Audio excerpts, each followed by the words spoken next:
Hablemos. Presentado por Andrés Escobar. Espero hayan pasado espectacular con León Vélez, hablando un poco de la historia del reggae en su día y en su mes. Hoy me encuentro en el bello estudio de Coredi FM haciendo lo que más me gusta, radio. Por eso, hoy decidí traerles a una persona de admirar, que estoy completamente seguro han escuchado o lo han leído en algún momento. Puedo decir que él, con el pasar del tiempo, ha influenciado un poco, mucho, en mi carrera como periodista y como locutor. La verdad, un gran invitado. Hablemos. Locutor, periodista, traductor, melómano, editor y productor. Una voz confiable en la música. Sin más preámbulo, en Hablemos nos acompaña Alejandro Marín. Bienvenido. ¿Qué tal? ¿Cómo va todo, Andrés? Es un gusto estar acá acompañándolo en su podcast. Qué felicidad es entrevistarlo en el cumpleaños, hombre. Muchas gracias. Sí, es una ocasión especial, sin duda alguna. Son 45 primaverales años, muy bien vividos y muy contento de compartirlos aquí con usted y con su audiencia. Hablemos de un par de iniciales que serían nuestro punto de partida para introducirnos un poco en su historia y en su brillante carrera. AM, en términos de comunicación, significa amplitud modulada. Ajá. También por cosas del destino, AM son las iniciales de nuestro invitado del día de hoy, que a eso de los 10 u 11 años de edad le empezó a llamar la atención la radio. ¿Cómo fue eso? ¿Cómo fueron esos inicios, Alejandro? Pues yo comencé oyendo radio como mucha gente, ¿no? Y creo que esa es mi fortaleza. Con el tiempo me he dado cuenta que esa ha sido mi fortaleza más interesante. Es que siempre he sido un consumidor, aunque tuve una época muy fanática de oír radio, de escucharla, no de oírla. Creo que soy un buen oyente de radio. Creo que son dos cosas muy distintas. Una cosa es oír radio, otra cosa es escucharla. Y oír radio y trabajar en ella hacen un match muy especial.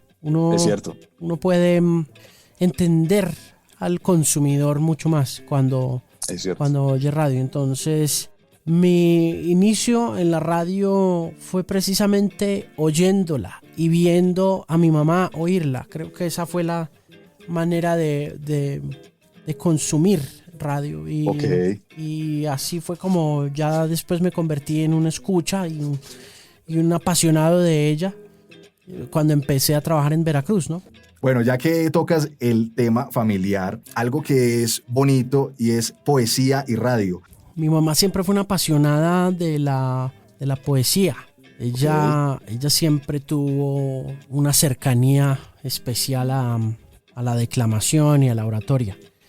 Y desde muy niño me inculcó eso. Entonces yo originalmente empecé a interesarme por las artes escénicas y por la comunicación gracias a las enseñanzas de mi mamá, ¿no? A lo que mi mamá me inculcó de niño y a las poesías que me enseñó a recitar desde muy temprano en la vida. Entonces tuve un contacto muy interesante al principio de mi vida con públicos pequeños, pero bonito. De todas maneras auditorios, ¿sí?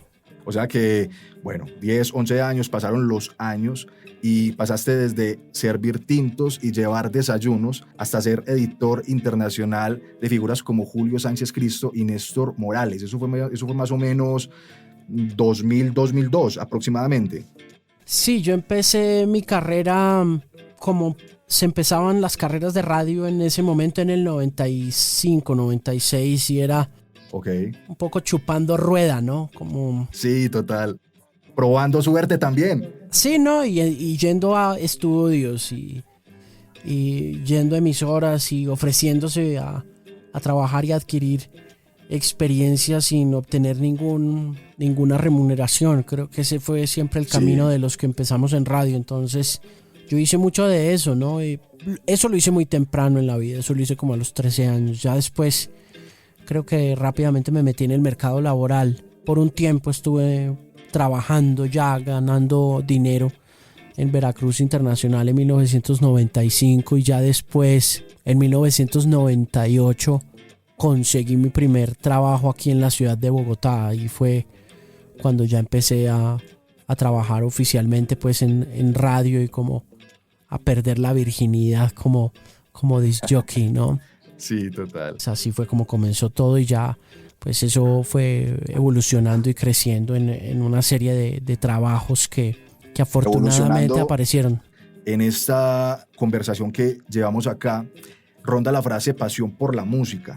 Esta ha llevado a Alejandro a conocer la industria musical desde adentro, específicamente en la gerencia anglo de Universal Music Group para Colombia, Perú, Ecuador y Venezuela.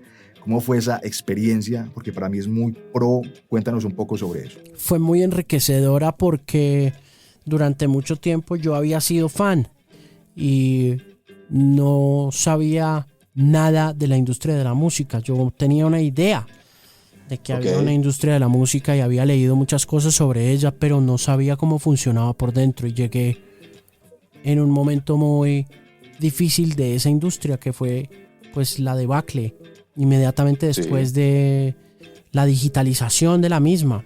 Yo llegué unos años después de que hubieran estallado las redes P2P y que hubieran tumbado la estantería de la industria como esta máquina vendedora de discos. Ya cuando yo llegué en 2005 a Universal Music en agosto, las ventas estaban muy afectadas por la piratería digital. Hablemos. Antes de eso, Colombia se destacaba por ser un país muy pirata, con Bolivia, con Ecuador, éramos del cono norte los territorios más piratas de América Latina y del mundo también. Junto a China estábamos muy arribita. Aquí funcionó muy bien la industria del cassette pirata, aquí funcionó muy bien la industria del disco quemado, pero con la llegada de la internet eso se agravó mucho. Entonces cuando yo llegué a la industria de la música, esa música que a mí me gustaba, la música en inglés, estaba muy disminuida. El consumo de música en inglés estaba muy disminuido por la piratería digital por un lado, y por el otro lado estaba muy disminuida por el auge de las nuevas músicas colombianas pop como el tropipop y la llegada del reggaetón.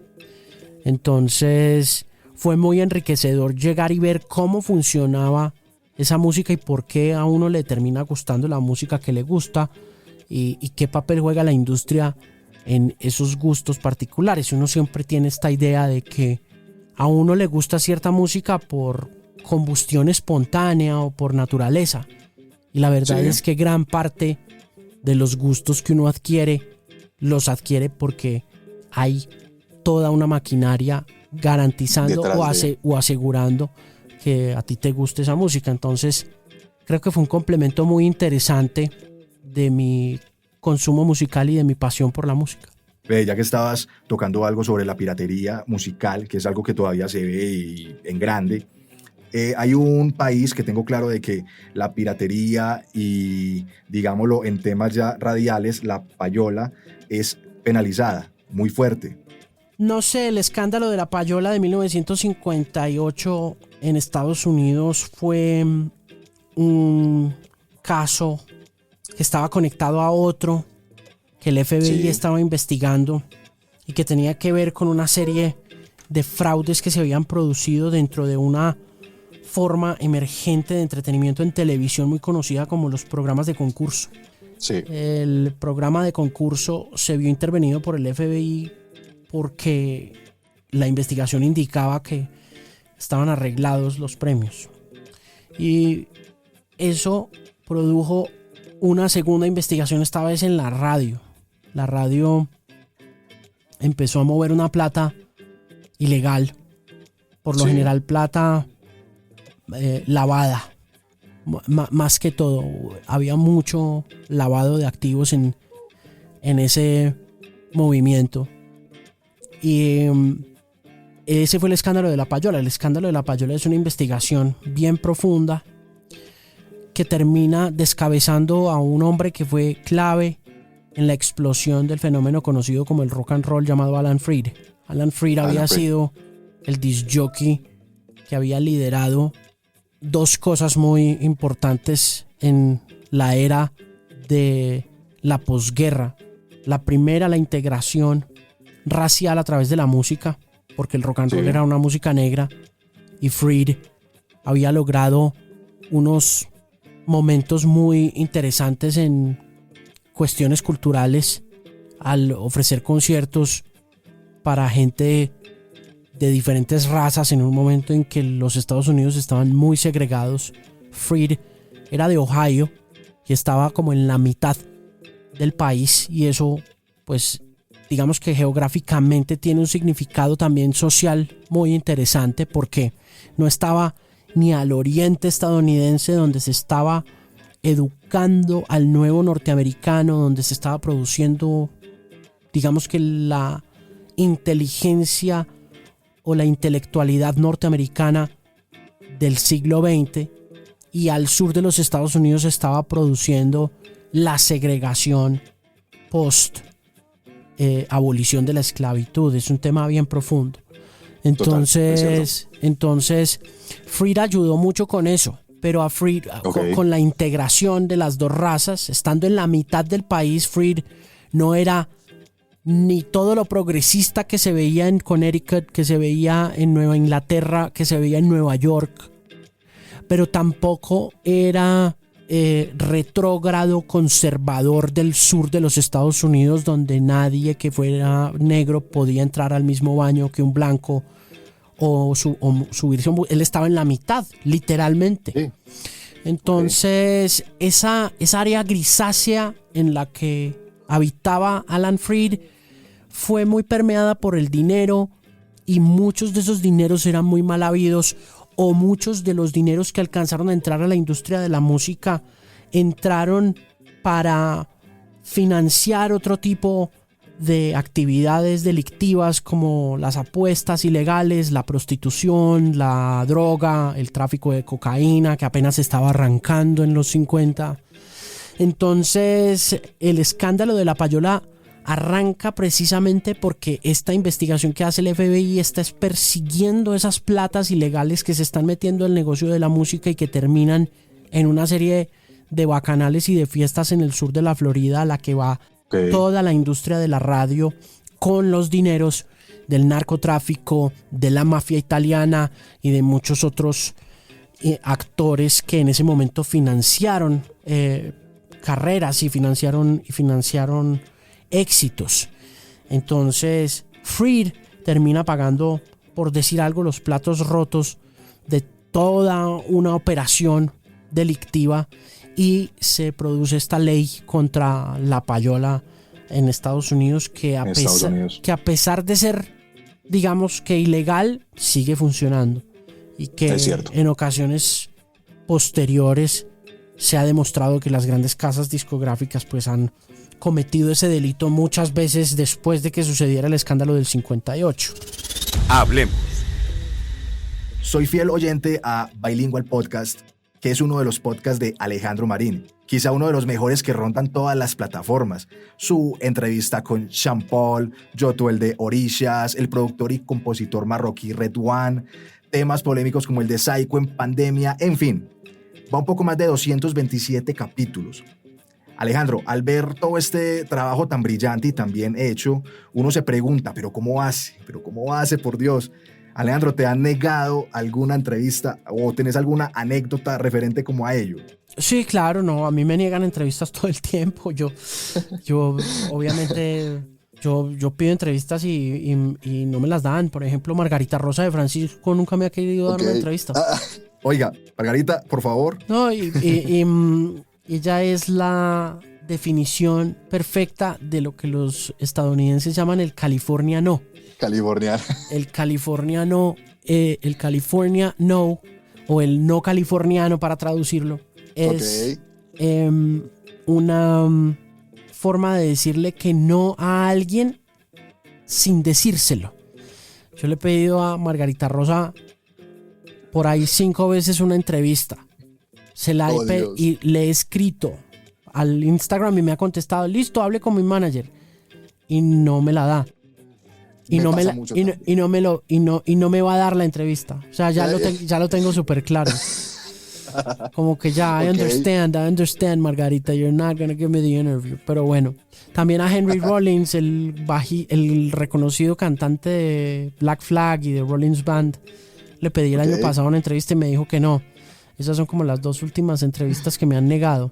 Hay Está bien. otras cosas que me niegan, pero con un poquito de perseverancia las logro unos meses después o unos días después. ¿Sabes algo? El capítulo con el bajista Nate Mendel de Foo Fighters, que celebran sus 25 años de carrera musical, fue espectacular. La verdad, una entrevista soñada, como la de Margarita Rosa. Para mí, yo creo que coger a Nate para poder entrevistarlo es algo soñado. Sí, estuvo bien. Ellos estaban de promoción y Nate era como el escogido para atender a los medios latinoamericanos. Entonces la disquera me ofreció esa entrevista y me dijo, Nate tiene unos minutos, ¿quieres hablar con él? Y Wow. dije, listo, perfecto. Él estaba de vacaciones por allá en el Joshua Tree, por eso el audio no era muy bueno, porque había que hacer la entrevista vía Internet. telefónica.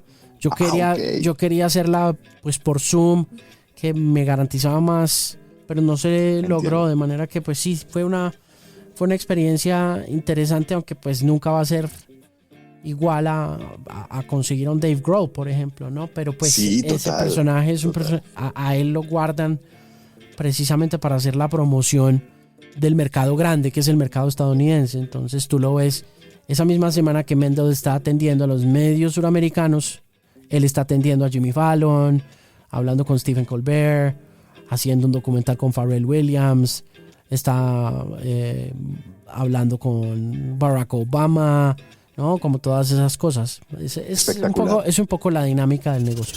Hablemos. En el cuaderno de notas de la vida de Alejandro Marín, ¿qué falta por poner OK? O un chulito verde que diga aprobado o realizado, alguna entrevista, un viaje, ¿qué? No, yo no tengo muchas metas a mediano y largo plazo en estos momentos. Creo que estoy muy satisfecho y muy cómodo donde estoy.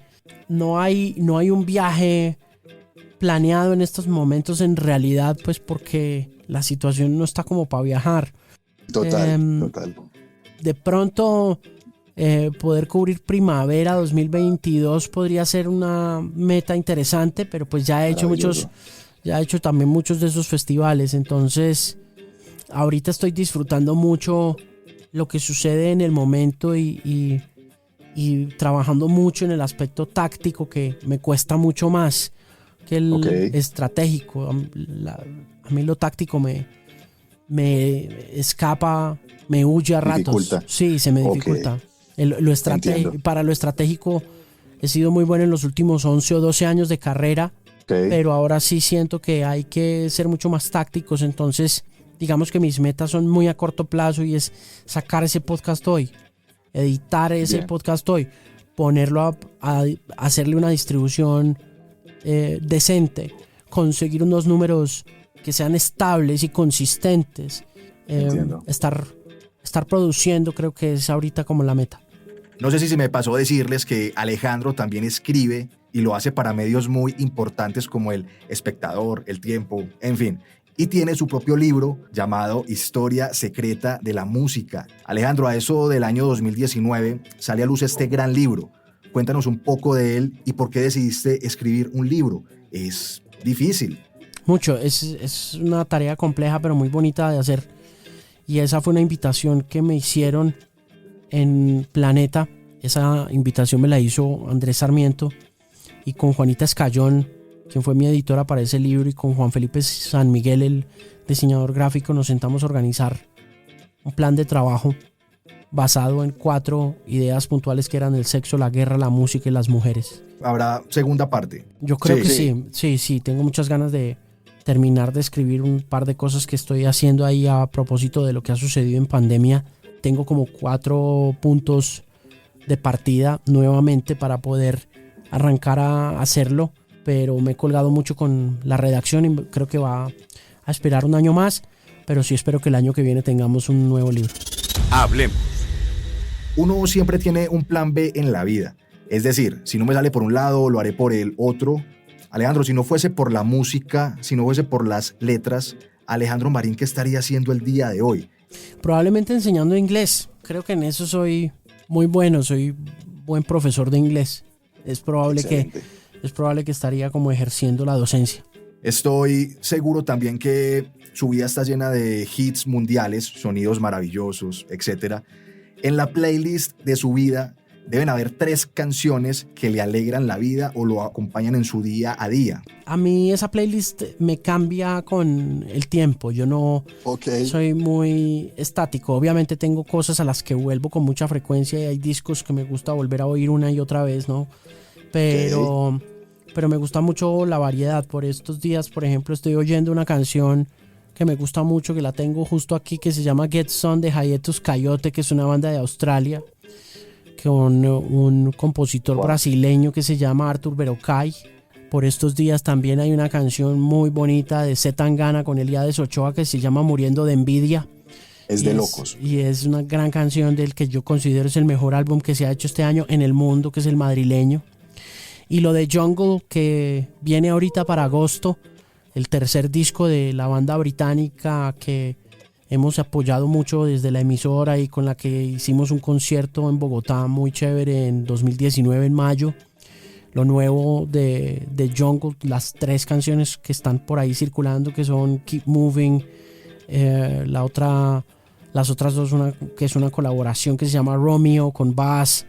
Hay otra canción ahí también que se llama Talk About It, de esas 3 canciones, pero de esas 3 yo me iría con Keep Moving. Creo que esas son mis 3 canciones para darte una idea de la banda sonora de mi 2021. Son Keep Moving de Jungle,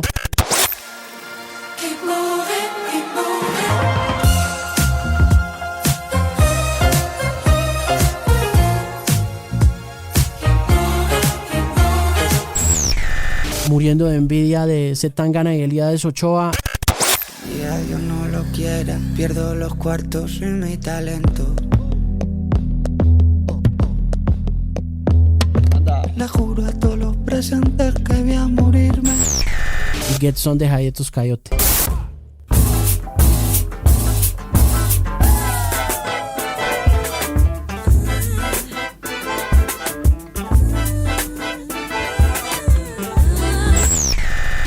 Hablemos. 2021 marcó con ese álbum madrileño, está espectacular. Yo no sé este man de dónde salió o dónde estaba por ahí, porque yo creo que le hacía falta a la música desde hace muchísimo tiempo.